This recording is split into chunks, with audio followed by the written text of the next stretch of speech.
Yeah, thank you very much for inviting us here. I'm Jan-Lukas Formanek, Jan is enough, and I'm here with Eileen. And I'm here from the University of Erlangen, from the Chair of Medical Informatics, and Eileen is here from the ESA/DLR. And she will tell you a lot about space stuff. I'm not that deep into the facts, but she can provide some stuff about that. As I said, I'm coming from the Chair of Medical Informatics, so we have a lot of medical questions. And one question, especially for my PhD in mind, is how can we manage a medical emergency when voice communication breaks down, if you have a severe network delay? And therefore, I made some constraints. And the constraints start with no communication with voice, so no talking, a 20-second one-way delay to your recipient, a medical emergency. We took for the space relation stuff a ventricular tachycardia, so your heart beats fast and maybe it's too fast to handle the amount of work it's supposed to do.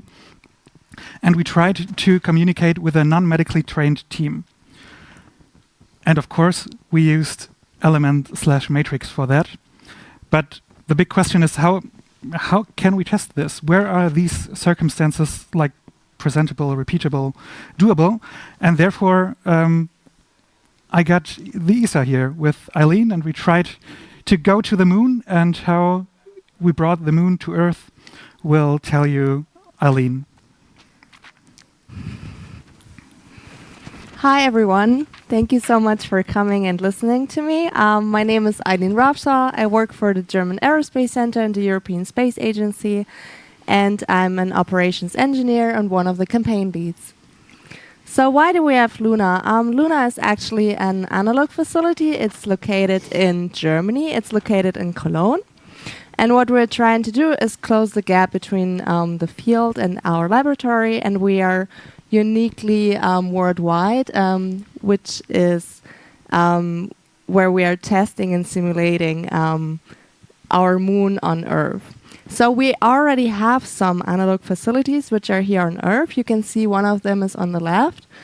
This is actually our neutral buoyancy facility where we have our astronauts training weightlessness in space.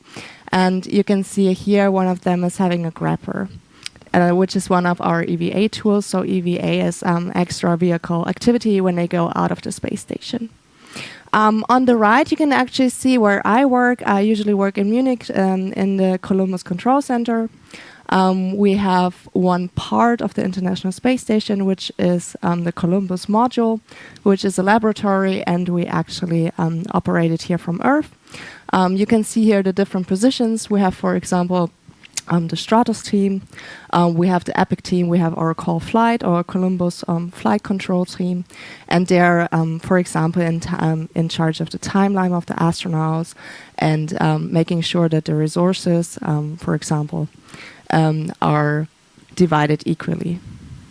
On the bottom, you can also see what we're doing in Munich, which is Roland Justin. This is one of our humanoid robots designed to assist astronauts in building and maintaining habitats on Mars. It's actually pretty tall. It's taller than me. It's 1 meter and 90 centimeters, and you can see it's on one of our other robotics. It's Bird. So Bird is the one on top, on the bottom, and Justin is the one on top. And Bird always helps Justin for mobility. So one thing that he does is that Bird is used to transport Justin, for example, to a cave entrance, and then he goes from there. Why are we testing this stuff on Earth and not on the moon? Well, first, it's really expensive to go to space. And second, we're having these facilities so that we can actually train. So what I want to talk a little bit about is what is Luna. So Luna was designed in 2017. That's when it started. We got funding in 2022 and started the outfitting phase. It's actually a project between the European Space Agency and the German Aerospace Center. So it's 50-50.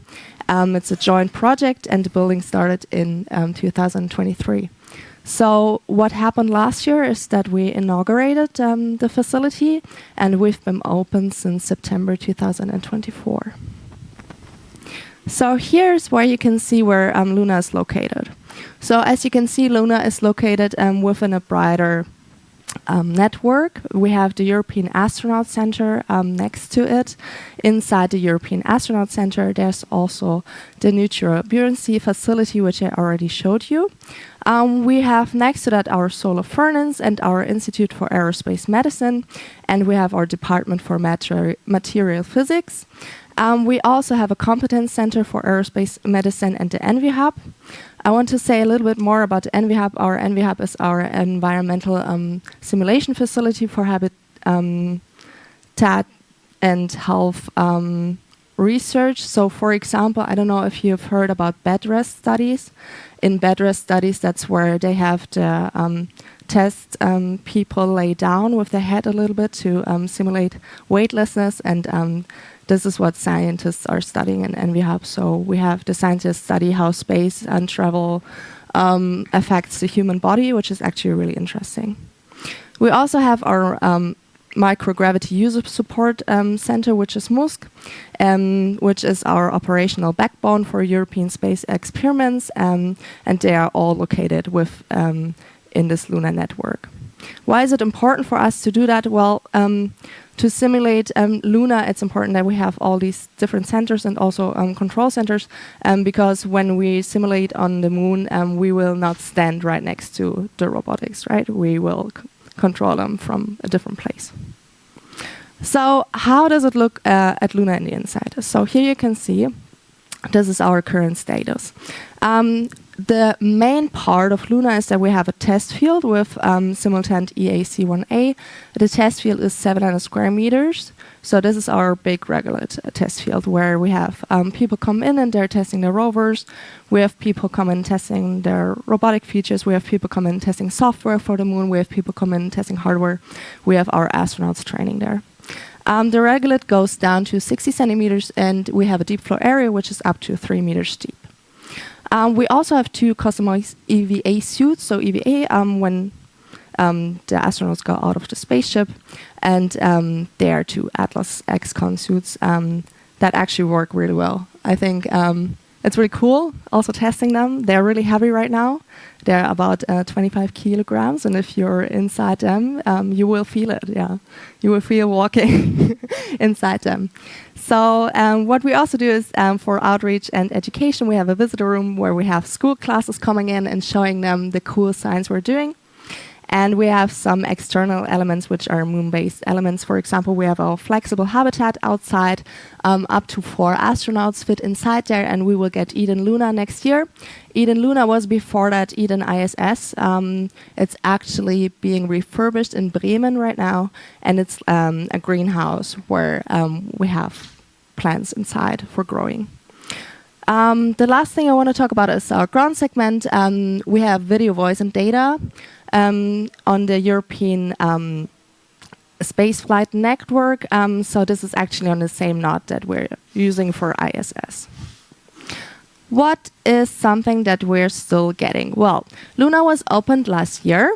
It was opened in 2024, and we've been running operations while we're still under construction, right? So there's still some elements that we will get next year.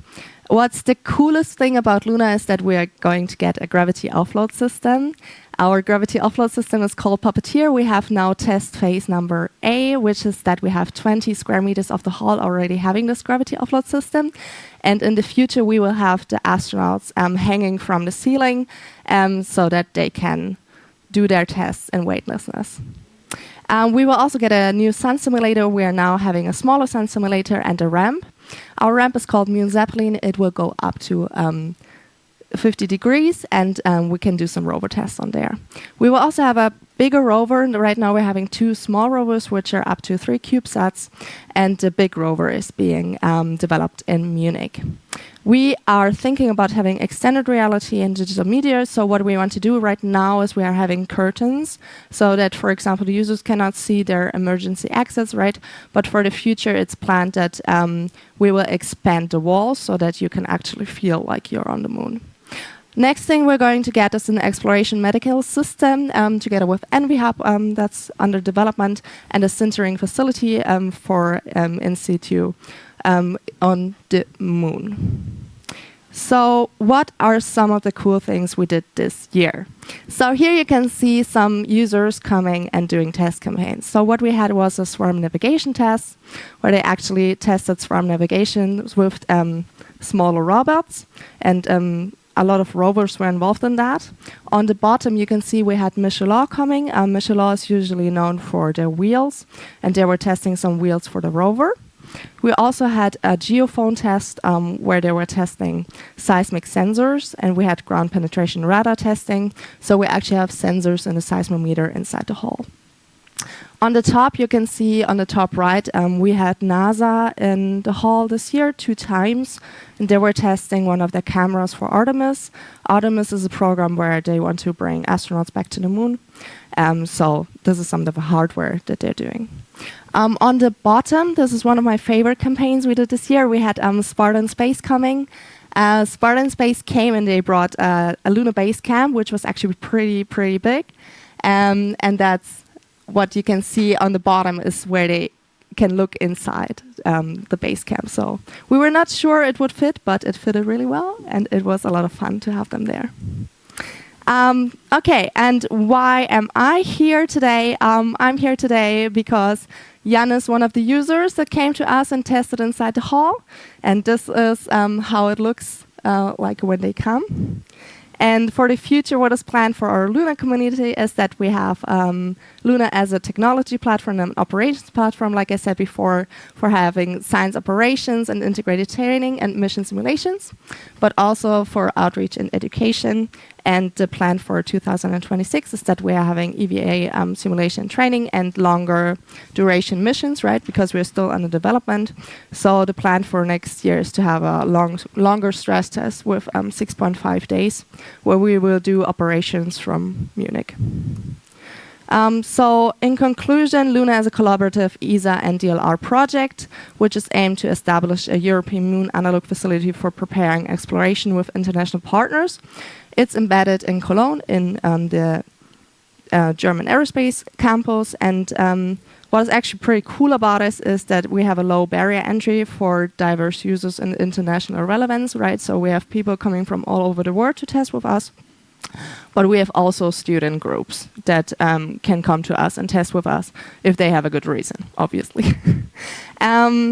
What I am really excited about is having robotics, AI, resources, energy, and XR being developed in Luna in the future, and to have the scientific research and knowledge transfer for the industry, startups, research institutions, and education and outreach. If you have any more questions about Luna, or you want to know anything specific about the campaigns or what we do in general, you can always come and find me. And I will now give back to Jan, who can explain a little bit what he did inside Luna. Thank you. So, thank you. As Eileen told you, if you have a good enough reason, maybe you can come in the hall. And that's what happened to me, gladfully. And we did a lot of stuff, a lot of kind of technically new stuff in the Luna context. And now I'm going to show you what we tried to do.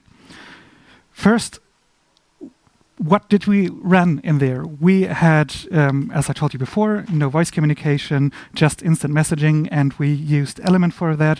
We had 3 different phases, a nominal phase, just classic collect samples, go to a specific spot, and then the EVs, which is standing for extravehiculars, just astronauts on the lunar surface,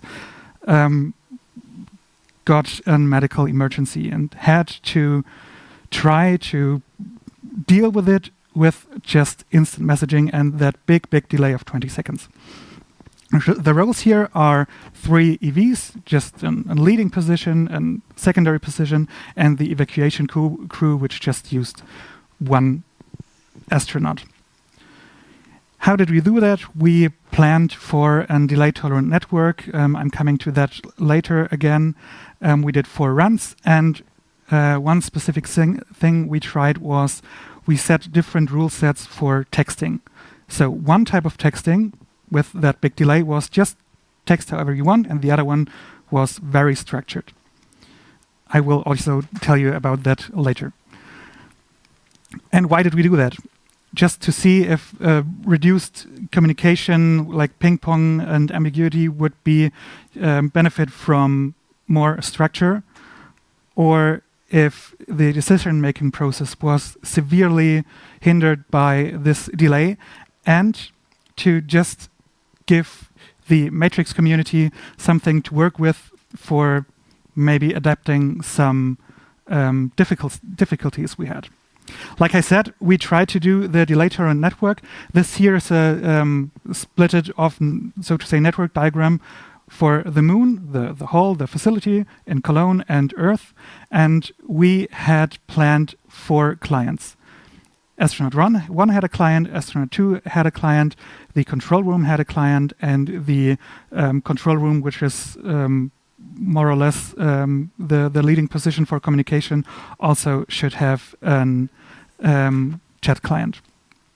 The server infrastructure would be, we have a home server on the moon, a home server in the lunar facility or the base, however you would call them, and the control room on Earth. Our plan was to connect them all with a delay-tolerant network protocol called Bundle Protocol version 7. And that's just a server who collects data, stores the data, and forwards the data. And in between, we had between the Earth and the Moon a 20-second delay. That was the plan. Sadly, it didn't happen just for time constraints. We tried a lot. Thanks for everyone who helped at this room. But it sadly didn't happen this way. But we did something similar, at least on the surface, but the network was a lot simpler. So the 2 chat rooms just were the same. The chat rooms on the Earth was the same, but we just used the internet in the hall just for fallback reasons. And in the lunar facility itself, they had tablets with Wi-Fi, and all chat rooms on Earth had read writes, but no text writes. So the communication central sent the message they would try to send to the lunar control center, and we set a 40-second delay. So the messaging ping pong would be the same for the look and feel side, but not the technical side. That's the whole infrastructure in the background, but you have to do something with it. And for that, there are a lot of procedures. The vast majority of the time in preparation, I spent writing procedures, and there are 2 types in particular. The nominal procedure, it's just a checklist, check everything which is signed here, do exactly as you're told, and then the checklist, the procedure is done for. But if something happens, like a medical emergency, you have malfunction procedures. And there you switch from like checklist, check all boxes kind of procedure to a flowchart. That's our flowchart we used for circulation issues like heart problems via instant messaging.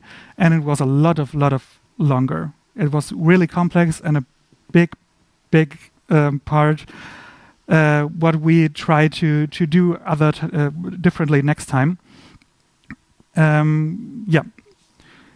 So we have the technical side, we have the procedure side, but now I told you before we have different text modes.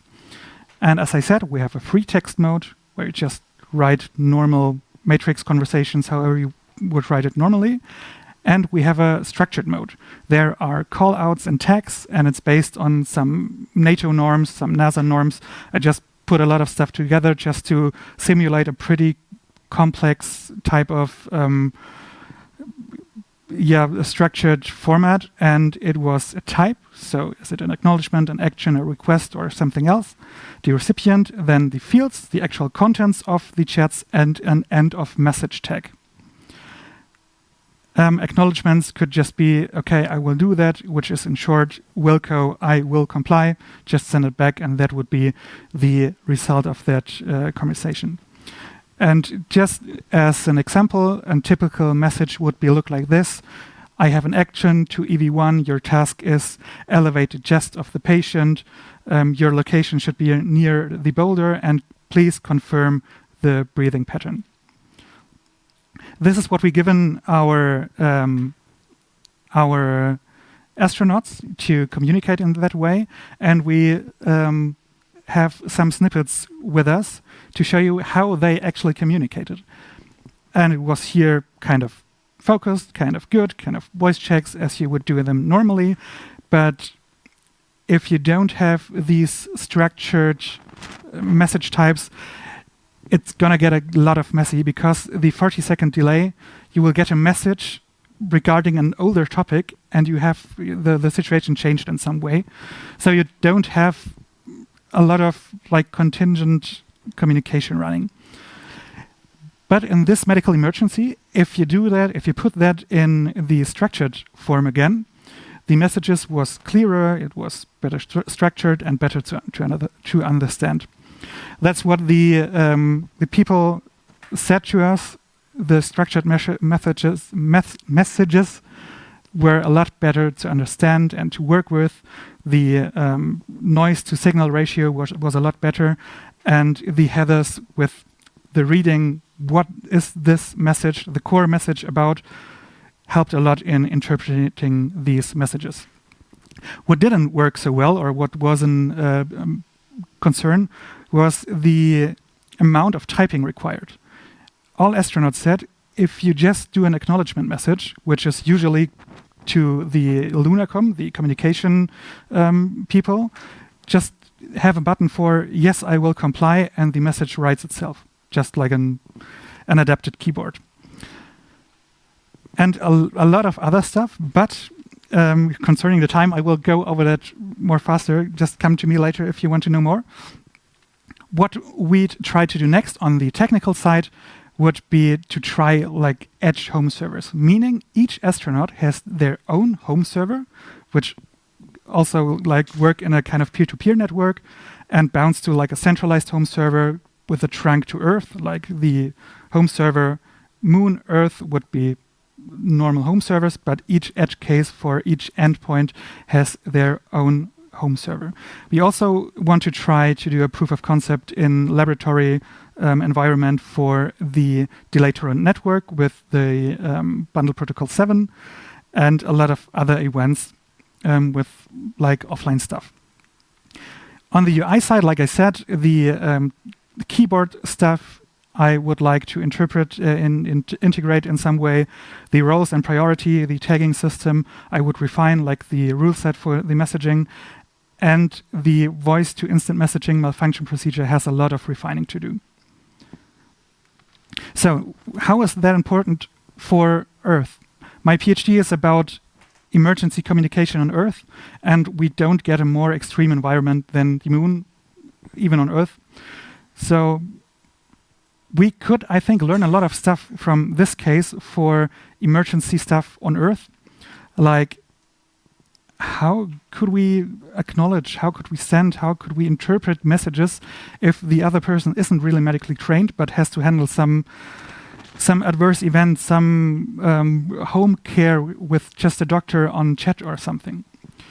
That's a big part, which I think also the Matrix community can contribute in with some knowledge or some input, how we can make this better integrated for some of these tasks. And some shameless plug again for my PhD. I'm doing a PhD for instant messaging for crisis and urgent responses in emergencies. And my plan is to just do exactly what I showed you right now, but on Earth with the TI messenger for our hospital setting. In the one hand for the for the professional side, just for emergency personnel or police groups or anything to communicate in emergencies over matrix-based servers, and the patient side as well. I think we had a pretty good overview of what we tried to do.